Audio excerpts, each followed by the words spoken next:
Namachivayam arrested. I was wondering whether to go to the hostel or not because he is in my room. I was not sure where he was arrested. Finally, when I read the news, it said he went to the Kilpark police station and got arrested. So he wanted to tell his workers that I am with you. It may be his view. Then finally, with little courage, I came back to the room. And later, it was found there are large-scale arrests all over. On 24th May, the strike was withdrawn. There are many people that strike is broken, strike is gone.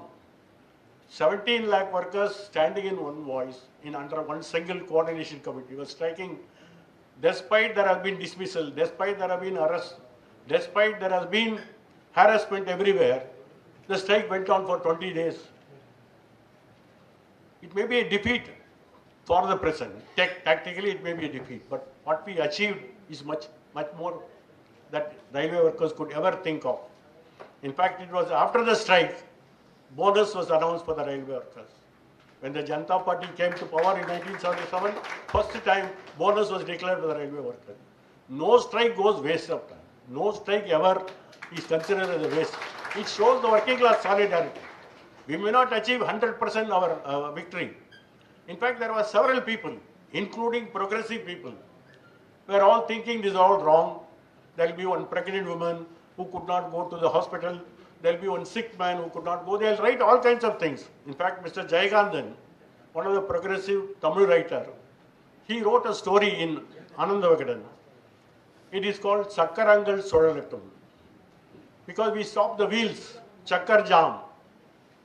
Now he says Sakkarangal Solaltu means let the wheels rotate.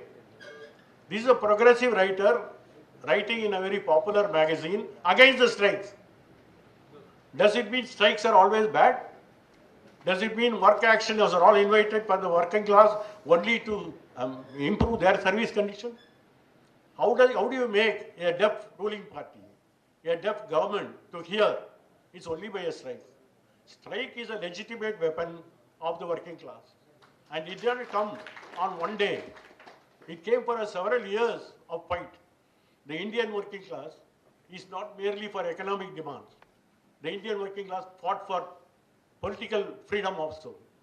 Railway workers were the forefront of such struggles. Whenever any political leader, whether it's Mahatma Gandhi or Pandit Nehru, anybody is arrested, the working class will go on strike. It is not their demand. It is not their economic demand. It's a political freedom of this country.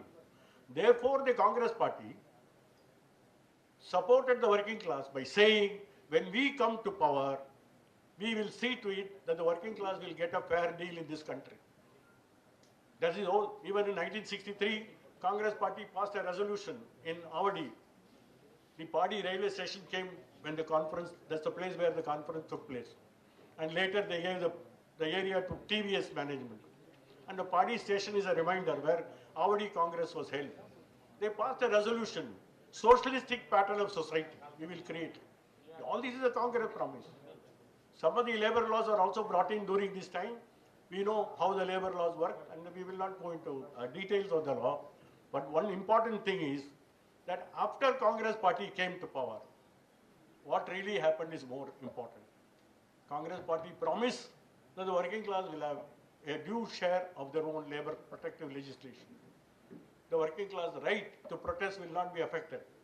The first case came from railway. There was a union leader. His name is Balakotaya. He was a leader in the Dakshin Railway. He was arrested under the Madras Maintenance of Protection Order. He was arrested and kept in jail in Madras Central Jail. Immediately, railway removed him from service. He challenged his removal. That was the first constitutional case for the labor side. There were other constitutional cases, but Balakotaya, when he went to the Supreme Court, finally from Madras High Court, Supreme Court, he argued that I am a railway union leader. I am entitled to be in the union. I am also entitled to lead the agitation of the workers. Very unfortunately, the Supreme Court in 1958, after 8 years of the Constitution, which guarantees right to form an association as a fundamental right, right of free expression as a fundamental right, they told Balakotaya, you cannot have it both ways. Either you are a railway worker or a railway union leader. Choose yourself. You can't be both. For the first time, shockingly, Supreme Court said that you cannot be in a union at the same time be a worker of the central government. Now, this is the judgment which you got in 1958. It took another 4 years for the Supreme Court to say a government servant can also have fundamental right, a government servant can be in a union, a government servant can also protest for his own demands. Now, this is 1962, the Supreme Court in the state of Bihar case, they said that the right of the working class to continue in employment and also to have their constitutional right exercised is also a guaranteed right. That is how the trend got changed. But you must understand one thing, that our leaders on the earlier days, whether in the British days or in the post-constitutional days, were only receiving raw deal. It is their sacrifice. It is their sacrifice which got us all this freedom. Many of you may not know who's Balakotaya, but you must know one thing. It is the Supreme Court which told him, be a railway employee or be a union leader. You cannot have it both ways. Can you think of all these positions before? It did not take much time. Later in 1966, another railway union case, where Niranjan case, Supreme Court curiously said, any railway employee has no right to protest within the premises of the railways during the working hours, and they cannot be in the hold meetings in the railways. When the Supreme Court gave this judgment, did they ever realize the railway owns hundreds and hundreds of acres? There are quarters where railway employees are kept, where they cannot have meetings. Today, even now, the position is that you cannot hold meetings within the premises. Premises means in a small company there is a premises. Railways are huge. From Kanyakumari to Kashmir, there is railways everywhere. And there are so many acres of land unused. There are so many broad buildings that have been constructed. How does Supreme Court pass an order that the railway workers cannot protest within the premises? This is something which we will have to seriously think of. When we talk about struggle, when we talk about our demand, we should also talk about our history, the history that we have crossed, the obstacles that we have faced. Now it is within this parameter, we should consider that where we are going. Today it did not stop with the railway workers. Today there is an increased attack. You remember our brother association, postal employees. Postal and railway always go together. There is a railway mail service. Now All India Postal Employees Association, one of the biggest association of the postal employees. There is also privatization, there is also courier service, there is also so many privatization in postal department, they are also fighting. Now All India Postal Employees Association, last month, the central government de-recognized them. It was a recognized association, one of the foremost association of the postal employees for class 3 and class 4 employees. Suddenly central government issued a notice that this association is de-recognized. What is the reason? Has anyone of you read in the papers? The reason was they sent some 5,000 rupees to the farmers who were agitating in Delhi against the farm laws. You must know one thing, that working class has got no boundaries. I am an employee, you are a postal employee, you are a shipping employee, nothing like that. Railways, working class knows no boundaries. That is why Karl Marx said, working class of the world unite. You have nothing to lose except your chains. Now, when postal employees send some money to the fighting farmers in Delhi, that becomes the reason for de-recognizing them. Thus the central government knew that under the Trade Union Act, there are two types of funds. Section 15 talks about general fund. Section 16 talks about political fund. A trade union can have a fund and support any action they want. There is no prohibition at all. This law came during the British days, not during Modi days. In 1926, this law was made. You can have a political fund and support any candidate you want. That is the right that the working class had for the last 100 years. Now you tell them, you have sent money to farmers. Why? They are our brothers. Agriculture industry will go together. And the peasants and the workers of India will stand together to fight against all undemocratic policies. We may not be able to go there to their agitation. One of the best agitation that we had for all these years. What were they agitating? Certain farm laws were anti-workers, anti-peasant, anti-farmers, and therefore they were fighting. Parliament, when they brought a bill, there was no discussion. It was just passed in the last monsoon session. There was no discussion, simply it was passed because they have a brute majority in the Parliament. Opposition walked out, then they said, bill passed. But the bill could not pass with the farmers. The farmers of Punjab, the farmers of Haryana, farmers of Himachal Pradesh, they came in large numbers in their tractors and sat near Singur in Delhi. You must see them, how they are fighting. Not sit in an air-conditioned hall. They were sitting in the road, cooking for everybody, not for one or two people. Lakhs of people were sitting in the protest. Not only they were giving food.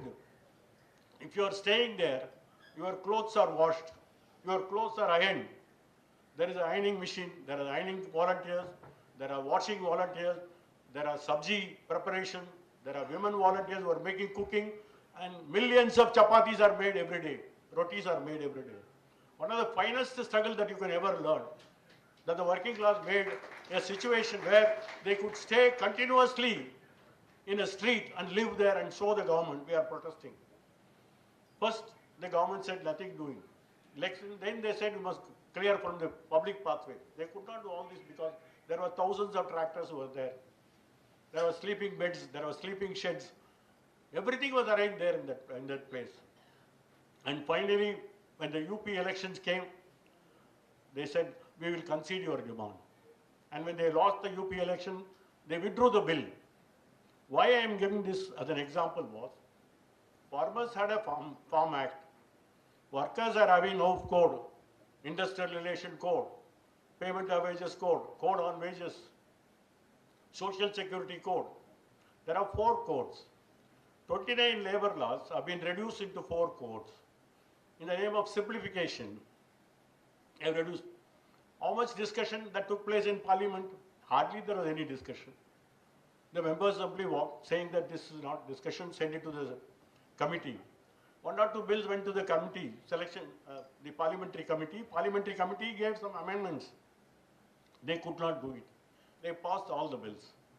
Now, any time central government can say, we will implement this code. Then your Industrial Disputes Act will go, your Payment of Wages Act will go, your Payment of Bonus Act will go, there will be new laws.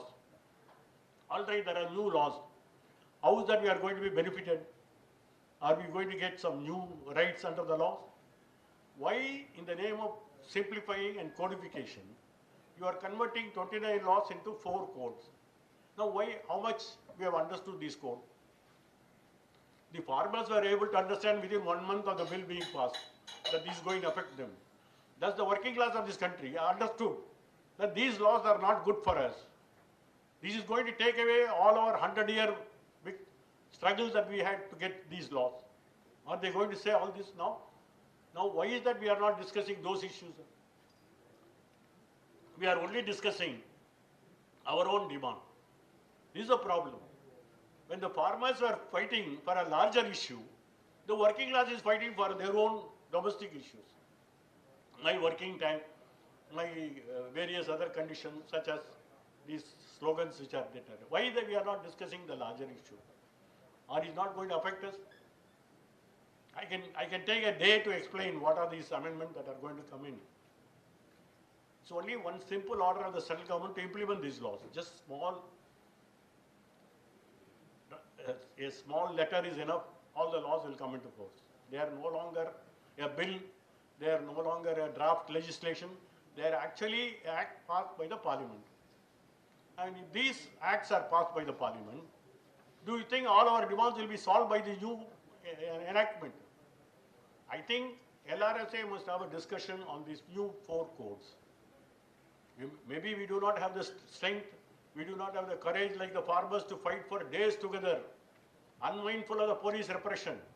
In fact, one BJP MP's minister's son, he drove a vehicle and killed 8 farmers in that agitation.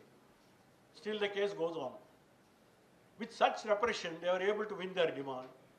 Why we have not even started discussing these codes are all going to be useful or not? These codes are going to help us or not? We don't know. And now we find All India Postal Employees Association lost their recognition. How long they take for them to lose our recognition? Even some of the unions are not recognized. It is our sheer strength, it is our unity that makes the government to somewhat listen to our demands. But does it going to happen? Many of the people were saying privatization. Now privatization is one of the draconian step where the wealth of this country is given to some individuals, some foreign companies, some corporates. Adanis and Ambanis are the new prosperous employers in this country, and they will own. In some of the airports, they have already purchased. Out of 29 airports, 14 airports are with the Adani and Ambanis. Now, there is also a talk, some of the trains will be handed over to private hands. Even Shirdi train from Coimbatore is run by private operators. You see the ticket, some 3,500 rupees.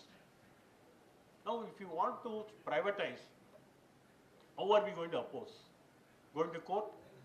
The court said in Balco's case, we are not here to decide all these matters. It is a matter of policy. Somebody said in our constitution, we the people of India give ourselves this constitution to constitute this country into a sovereign, socialist, secular, democratic republic. What is the word of socialism? The judges are having no patience. They said socialism is a catchword. You may say socialism in the caption, but we are a capitalist country. And therefore, only capitalism will prevail. We will not interfere in any disinvestment. Public sectors will be sold to Adanis and Ambanis for a song. Banks will advance loan to these people without any return. There will be a sticky advance. Who is going to question all this? Why is that the working class only think about their demand and not the demand which has a direct bearing on their existence, which has a direct bearing on our life? Why is that we are not talking about LPG, liberalization, privatization, globalization? In fact, one judge wrote, we are happy there is a privatization. We go to airport, there are bars which are available. So judge wants to buy whiskey and rum, let him whiskey. But that is not privatization.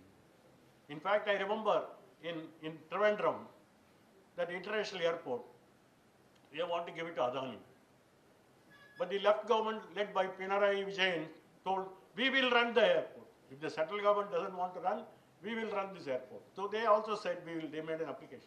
Their application was rejected. No, we will only give it to Adani. They went to Supreme Court. Supreme Court said, you are too late. You are not going to consider this demand. Now the Adani will be running an airport of which 900 acres were given by the Kerala government on acquisition. No airport is run by central government without the land being given by the state government, with a free of cost. Now how do they give the money, the wealth created by the state government to some private companies?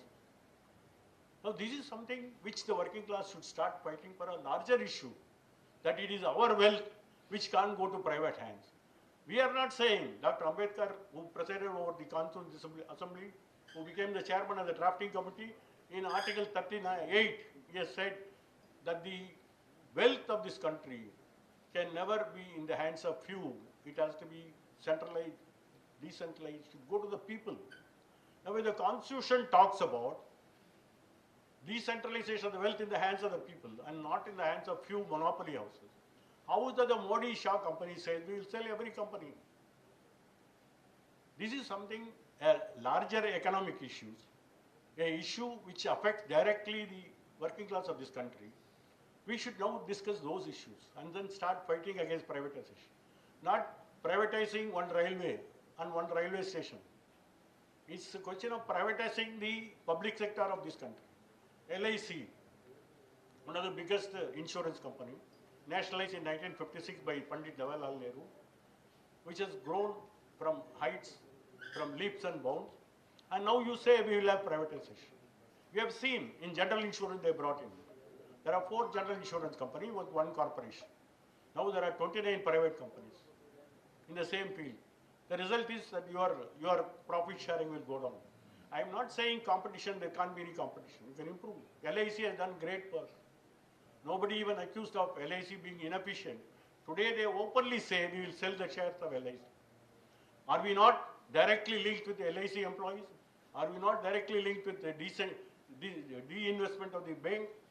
In 1970, when 14 banks were nationalized, we were hailing Indira Gandhi. She got elected in 1971 election. 6 other banks are also nationalized. Now what is happening? There is a merger, there is a demerger, and there is a sale of these companies, these bank employees to private employees. The very purpose of nationalization get defeated now. Why there was nationalization? If you see the parliamentary debate in 1967-68, when the 24th Amendment was brought in to justify the nationalization, the idea was they collect money from the people and use it their own private companies. The monopoly houses uses the public money to benefit their own private companies. And therefore it was nationalized. Now, does the position change now? Maybe there are no Tatas and Birlas as heard in those days. Today we have Adanis and Ambanis. Is not the matter concerning us? Are not the bank employees going through the same process of disinvestment, privatization, workload increase, reduction of workforce, change of service condition? All that is going on in every sphere, whether it's the Reserve Bank or State Bank or any other nationalized bank. LIC, general insurance, mining companies, all these go through the same process. Therefore, you should understand our demand is not our demand alone. The demand is of the entire working class of this country. The public sector has to be saved.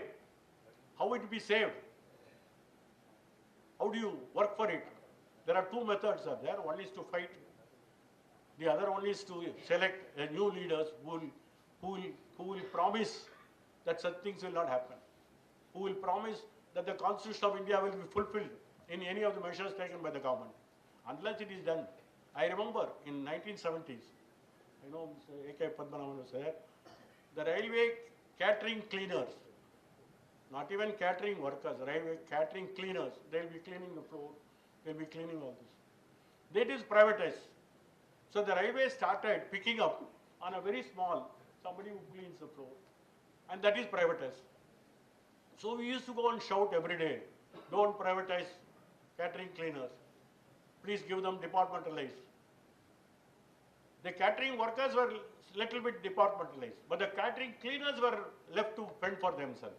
This always happens. You take the banks, they'll pick up on the office staff, office assistant, peon, attender, delivery person, security guard.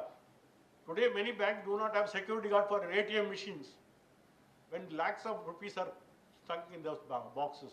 And there is no, because they think we have put on CCTV, that is enough. So in the name of rationalization, in the name of saving, they attack the lowest and lowly paid employees first.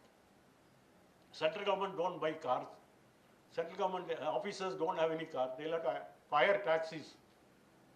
And then the taxi will come at what price? You may not believe. Recently I was appointed by the state government in one committee. Then they showed one GO. I am provided with transport. How transport? No government company. They tell a private company. Then they brought the quotation. That quotation says 80,000 rupees per month. For 20 days it comes to 4,000 rupees. From my office to my new office is only half a kilometer. I can walk. Now do you think I will pay 4,000 rupees for this half a kilometer? That is all the price that the government is paying. Every central government, every state government, they make fat money out of privatization. Some of the officers make more money in privatization, therefore they love privatization. They work for privatization. Whereas we work for the larger good of this country, not for our own individual self. So when we are fighting for catering cleaners, the matter went to Supreme Court. In 1984, Supreme Court gave a very good judgment. The judgment said, catering cleaners of Southern Railway versus Union of India owning railway. That's a judgment given by Justice Chennappa Reddy, one of the brilliant judge, who was a pro-working class, who was a socialist by conviction. He said that privatization is a disease. It's a most decadent practice of any capitalism. Capitalism never agrees to have different leadership. It's only one leadership. You cannot, by outsourcing, create a series of leaders for workers. So he told the railways, you better departmentalize all of the catering cleaners. They became. Now what is the other outcome? Now you will have another company, IRCC. That's a different company, not railways. Now IRTC, what they'll do? They'll completely outsource the whole thing. So what they can't do directly, how to get over Supreme Court judgment, create another company, outsource everything. Now this is what most dangerous thing. And finally, I want to tell you one thing. After this Balasur accident, first thing they'll catch hold of drivers. Is it a human fault? Is it a human negligence? Then CBI will come, NIA will come. Is there any foreign hand? All this is going on now. So why is that they are catching? I can understand government want to put the blame on somebody because the number of deaths is so high, they'll have to satisfy. But the railway minister will not resign. They say he's a MIT graduate, he's worked in, he's an IAS officer, he's a bureaucrat, he did all this, and he sits in Balasur to monitor all this is good. But under your leadership, the greatest loss of lives have taken place. Why you are not quitting? It's not as never happened before. It has happened before also. When there is a huge accident, railway minister to resign. Lal Bahadur Shastri resigned as a railway minister, owning moral responsibility. Now these people have no morals. Most important thing is, what is the public support that we get? I saw in some of the social media, these are all due to reservation. If only meritorious candidates are holding this position of railway drivers, this will not happen. Due to reservation. Therefore, the direct attack is against the backward community, is against the Dalit, because we enjoy the reservation.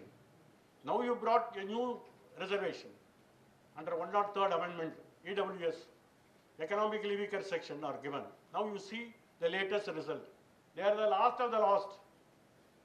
When Dalit cutoff mark is 250, when the MBC cutoff mark is 267, when the EWS cutoff mark is 127, where is your merit?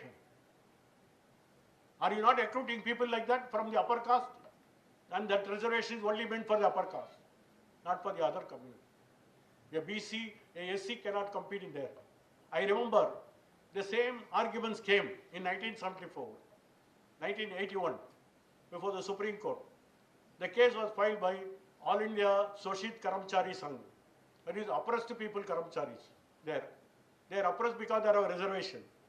And then it came before a very good judge, Justice Krishna Iyer, the brilliant humanist, a socialist, heart of heart, the pro-working class.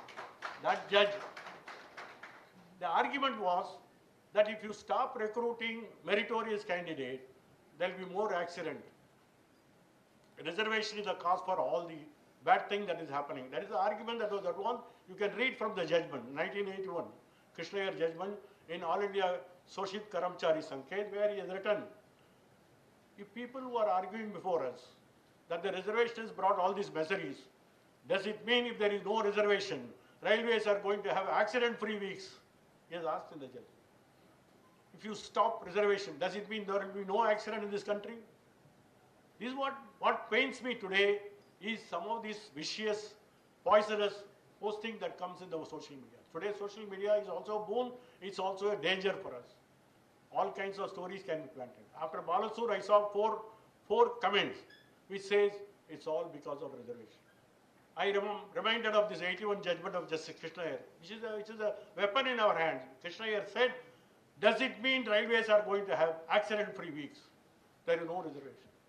No, this is something, an attack, not come from government. It's also come from the society, a group of society, which almost feel. Now I am asking that group, that vested interest group, have they opposed 103rd Amendment, EWS quota today, where the EWS quota was the upper caste cutoff point is less than the scheduled caste cutoff point. Then which merit that you are talking about? In fact, under Article 336, when you reserve, it also says the reservation will be subject to efficiency of running the institution. The word efficiency is mentioned therein, as if that should be a guarantee for making a reservation. Now, in the EWS quota, there is no such safeguard has been made. For a scheduled caste, you must have efficiency. For a MBC, you must have efficiency. For upper caste, no efficiency. That is what we are not running a railway. We are running every department of the government. Now, this social policy, this perennial policy of the government, are you all discussed on these issues? Let our demand be there. We are getting some sufficient income more than some of the private operators. We are getting something more. We should fight for the larger interests of this country, not just for ourselves. Our interest is also indirectly tied to the interests of every working class of this country. So what we need is a platform of working class fighting against the economic and social policies of the government. And 2024 is a clear watermark. You must decide which government you want. Thank you.